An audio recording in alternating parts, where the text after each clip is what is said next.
Oke, lagi kabar yang cukup menyala. Kini kita bahas sedikit mengenai calon kapal-kapal perang baru Indonesia, bos. Dan juga TNI Angkatan Laut yang kini tiba-tiba mau menggeser 4 kapal perang Parcimnya ke Kuarmada 1, Tanjung Pinang, bos. Nah, yang pertama nanti kita mau bahas sedikit dulu, bos, mengenai MHI Jepang kemarin yang datang ke Indonesia, yang sudah admin buatkan videonya beberapa hari lalu. Nah, jadi seperti yang admin bilang kemarin, datangnya MHI Jepang ini pun mengingatkan kita pada Mogami Class Frigate yang dulu pernah ditawarkan ke Indonesia. Dan ternyata benar, bos. Dalam sebuah unggahan foto PT PAL, terlihat MHI Jepang ini pun sedang mempresentasikan kapal perang barunya untuk Indonesia, bos, yaitu IFF. Dapat kalian lihat di sini pada gambar yang ditampilkan oleh Instagram PT PAL, MHI Jepang ini pun ternyata membuat perbandingan kapal-kapal yang diincar Indonesia dengan kapal perang yang ditawarkannya, yaitu IFF. Nah, lantas apakah itu IFF dan bagaimanakah spesifikasinya menurut presentasi Jepang ini? Setelah ini kita kupas, bosku. Dan lanjut nanti kabar kedua datang dari TNI Angkatan Laut yang kini kabarnya bakal memindahkan 4 kapal perang korvet kelas Parcimnya ke Kuarmada 1. Wilayah perairan paling panas di Indonesia karena wilayah ini paling banyak bersenggolan dengan negara asing. Nah, ada apakah gerangan 4 Parcim mau dipindah ke Kuarmada 1? Penasaran beritanya? Cus, tanpa banyak bacor, mari kita kupas berita lengkapnya satu per satu, bosku.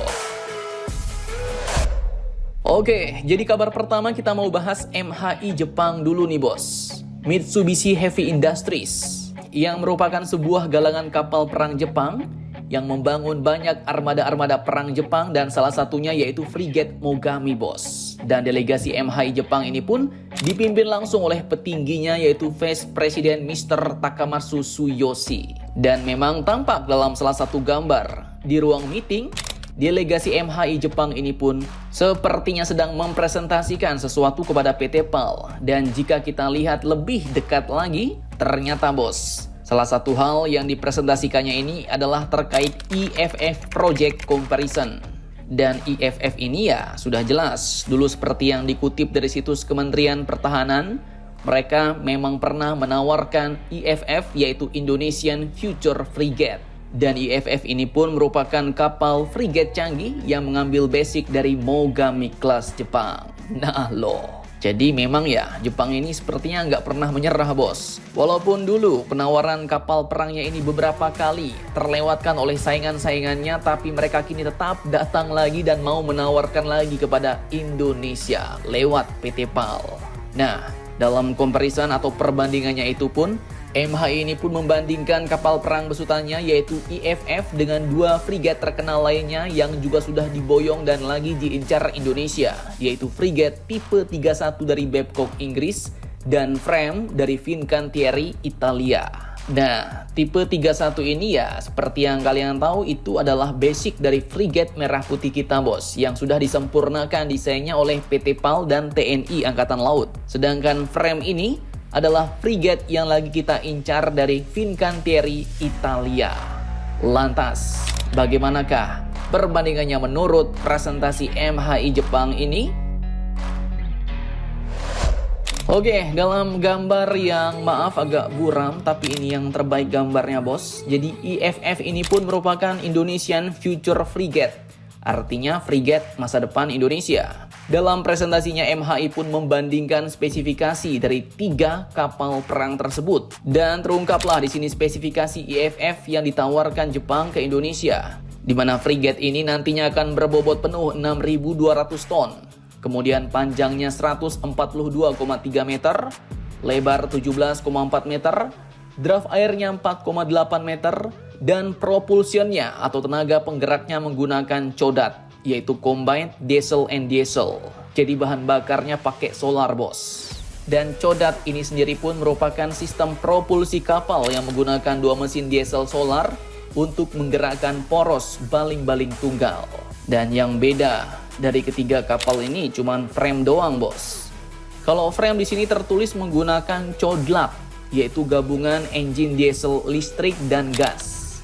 Jadi ini nggak pakai solar bos, dieselnya pakai tenaga listrik. Dan jenis mesin codlak ini pun setahu admin ya baik untuk kapal angkatan laut modern yang memerlukan operasi senyap dan kecepatan tinggi, efisien pada kecepatan rendah, dengan kemampuan beralih dari diesel listrik ke turbin gas untuk operasi kecepatan tinggi dan bagus untuk misi siluman bos. Nah, itu frame. Dan dari perbandingan ini memang terlihat ya speknya nggak jauh-jauh amat sih bos. Dari dimensi IFF Jepang ini pun lebih panjang dari tipe 31, tapi lebih pendek dari frame. Dan kalau menurut kalian mana nih yang bagusnya kita ambil lagi? Apakah Indonesian Future Frigate dari Jepang? Ataukah tipe 31 UK seperti frigate merah putih kemarin? Ataukah kita mau ngambil frame lagi nih bos dari Itali? Silahkan kalian cocor-bacor di kolom komentar. Oke, lanjut kabar kedua dikutip dari Antara News. Ini datang dari TNI Angkatan Laut yang kini berencana menggeser armada 4 kapal korvet Parchimnya bos. Dari Koarmada 2 ke wilayah Koarmada 1 di Tanjung Pinang. Nah, ada apa nih gerangan? Kalau menurut admin sih bau-baunya mungkin bisa jadi ada dua rencana strategi nih bos. Yang pertama mungkin ya, opini admin TNI Angkatan Laut ini mau memperkuat wilayah panas Koarmada 1 yang memang berbatasan dengan banyak negara termasuk Tiongkok. Di mana memang korvet Parchim yang membopong senjata RBU 6000 ini pun dulu pernah beraksi mengusir langsung China Coast Guard dari wilayah Natuna Utara bos. Dan ini pun merupakan salah satu tindakan berani yang diambil TNI Angkatan Laut pada waktu itu. Bayangkan, kapal Coast Guard China sampai kabur, diuber sama kapal perang TNI Angkatan Laut. Nah, itu mungkin rencana pertamanya tadi. Dan kalau rencana keduanya, penggeseran ini ya bau-baunya juga mungkin mau memberi tempat bagi kapal perang baru yang mungkin bakal datang ke Koarmada 2 Surabaya. Nah, kapal perang apakah itu? Mimin kurang tahu bos. Banyak pula kemungkinannya ya kan, soalnya TNI Angkatan Laut memang banyak mengadakan kapal-kapal perang baru saat ini bos. Nah, lanjut di berita rencana pergeseran 4 kapal perang Parchim ini pun disampaikan oleh Panglima Komando Armada 2 TNI Angkatan Laut yaitu Laksamana Muda TNI Arianto Condro Wibowo saat memberikan arahan rutin kepada jajarannya di Markas Komando Koarmada 2 Surabaya Jawa Timur pada Senin kemarin. Kapal-kapal korvet kelas Parchim, di mana kapal-kapal korvet kelas Parchim yang saat ini masih di bawah kendali Koarmada 2 diantaranya yaitu KRI Hasan Basri 382, KRI Sultan Nuku 373, KRI Untung Suropati 872, dan KRI Lambung Mangkurat 347. Korvet-korvet kelas Parchim yang memperkuat TNI Angkatan Laut itu pun disebut memiliki kemampuan anti kapal selam dan mantap digunakan untuk berpatroli bos. Mantap jos. Nah, jadi bagaimana menurut kalian tentang hal ini? Jangan lupa komentar. Tetaplah kalian barbar dan jangan santuy terus demi Indonesia tangguh. Salam Indomax, Indo make sense.